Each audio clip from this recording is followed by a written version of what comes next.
শিশু রামিসা ধর্ষণ ও হত্যা মামলায় বাবা মা ও বোন সহ ১৬ জনের সাক্ষ্য গ্রহণ, আসামিদের আত্মপক্ষ সমর্থন আগামীকাল।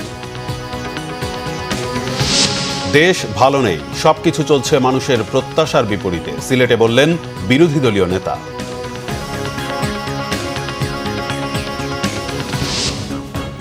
দেখছিলেন ক্রাউন সিমেন্ট সংবাদ শিরোনাম, এবার বিস্তারিত। শিশু রামিসা ধর্ষণ ও হত্যা মামলায় সোহেল রানা ও তার স্ত্রী স্বপ্না আক্তারের বিরুদ্ধে আদালতে সাক্ষ্য গ্রহণ শেষ হয়েছে। প্রথম সাক্ষী হিসেবে সাক্ষ্য দেন মামলার বাদী ও রামিসার বাবা আব্দুল হান্নান মোল্লা। এরপর সাক্ষ্য দেন রামিসার মা পারভিন আক্তার। সব মিলিয়ে ১৬ জনের সাক্ষ্য গ্রহণ শেষ হয়েছে। আগামীকাল আসামিদের আত্মপক্ষ সমর্থনের জন্য দিন নির্ধারণ করা হয়েছে। মঙ্গলবার সকাল 10:30 থেকে ঢাকা মহানগর শিশু নির্যাতন দমন ট্রাইব্যুনালে বিচারক মাসরুর সালেকিনের আদালতে এ সাক্ষ্য গ্রহণ চলেছে।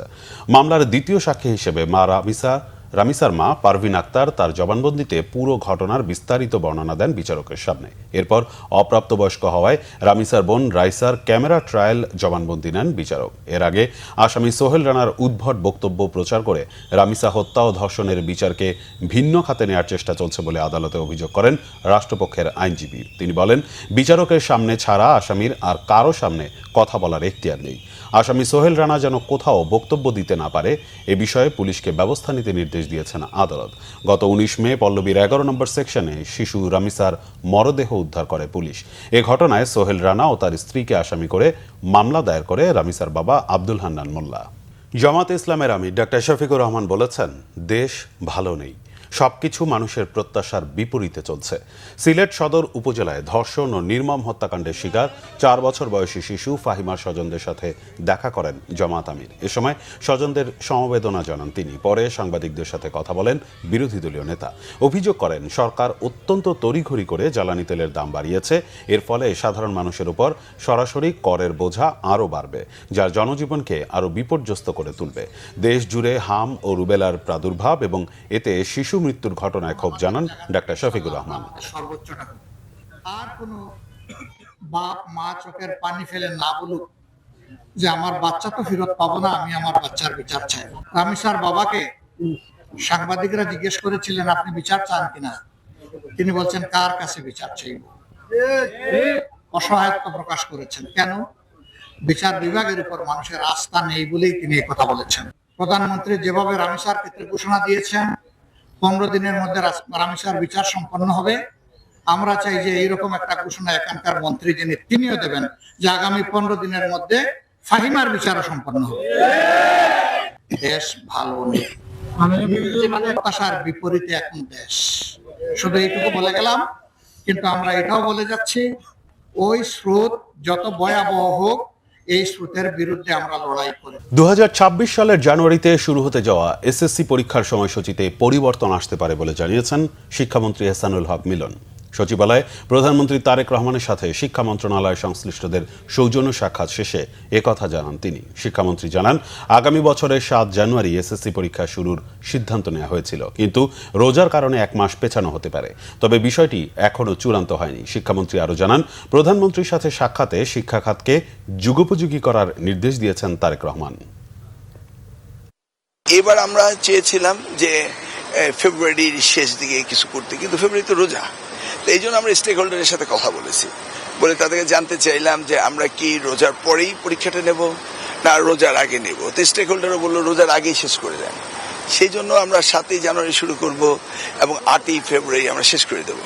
একটু লম্বা রুটিন দিয়েছি। উইদাউট সিলেবাস কাভার তো আপনি পরীক্ষা করতে পারছেন না। এসএসসি পরীক্ষা সিলেবাস কাভার হচ্ছে, এখন শুধু ওই কারণে 1 মাস এগিয়ে আসছে।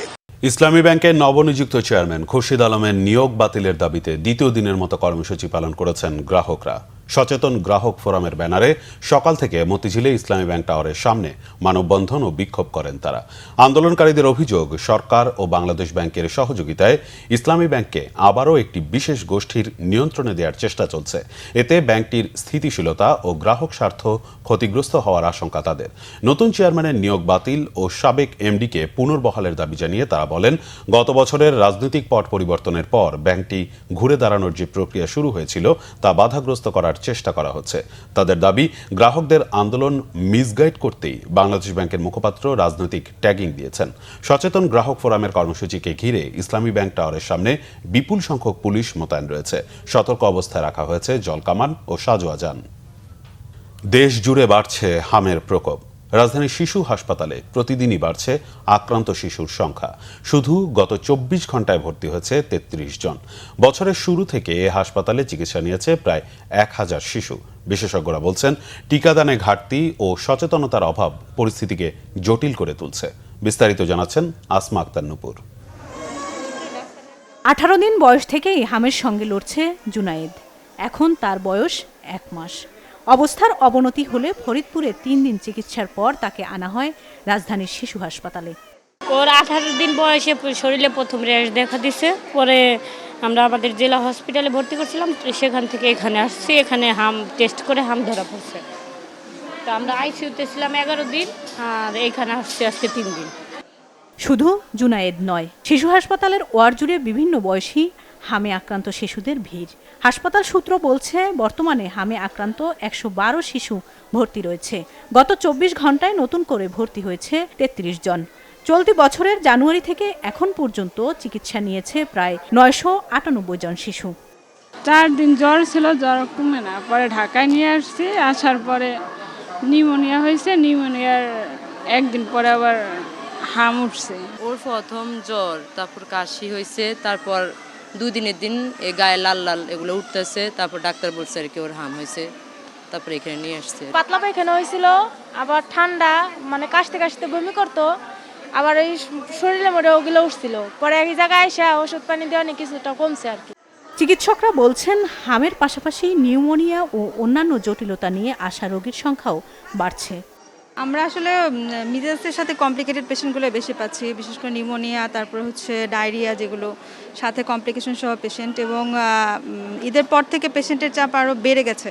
এখন ভবিষ্যতে আসলে সামনের 1-2 সপ্তাহ কী হবে জানি না, কারণ হিউজ অ্যামাউন্ট অফ মানুষ ঢাকার বাইরে গিয়েছেন, ওনারা আবার এসেছেন। স্প্রেড করার পসিবিলিটি আরও, মানে একটা স্কোপ কিন্তু এখানে জেগে গেছে। হাসপাতালটির পরিচালক জানান, দেশের প্রায় সব জেলা থেকেই রোগী আসছে শিশু হাসপাতালে। এতে চিকিৎসক ও স্বাস্থ্যকর্মীদের উপরও বাড়ছে অতিরিক্ত চাপ। হাম পরিস্থিতি যখন 0-র কাছাকাছি আসলেও আমাদের কাছে আসবে, কারণ ওই যে জটিল রোগীগুলি যারা পেরিফেরিতে পারে না, তারা আমাদের মুখের দিকে তাকিয়ে থাকে। কারণ এরকম একটা 760-70টা রোগী শিশুর বেডের হসপিটাল, যেখানে গবেষণা হয়, যেখানে টিচিং হয়, যেখানে স্পেশালাইজড ডিপার্টমেন্ট প্রতিটা আছে। বিশেষজ্ঞরা বলছেন, হাম প্রতিরোধে সবচেয়ে কার্যকর উপায় হলো সময় মতো টিকা নিশ্চিত করা। পাশাপাশি আক্রান্ত শিশুকে দ্রুত চিকিৎসার আওতায় আনতে হবে। চিকিৎসকদের পরামর্শ, আতঙ্ক নয়, সতর্কতাই পারে শিশুদের সুরক্ষিত রাখতে। আসমা আক্তার নূপুর, বাংলা ভিশন, ঢাকা। এই ছিল এখনকার মতো। পরের সংবাদ সন্ধ্যে 6টায়। এর আগে বিকেল 5টায় রয়েছে নিউজ টপ 10। দেখার আমন্ত্রণ রইল। এছাড়া বাংলা ভিশন সংবাদ ও সংবাদ সংশ্লিষ্ট অনুষ্ঠান দেখতে ভিজিট করুন www.bvnews24.com ও facebook.com/banglavisionnews এবং সাবস্ক্রাইব করুন youtube.com/banglavisionnews। ধন্যবাদ।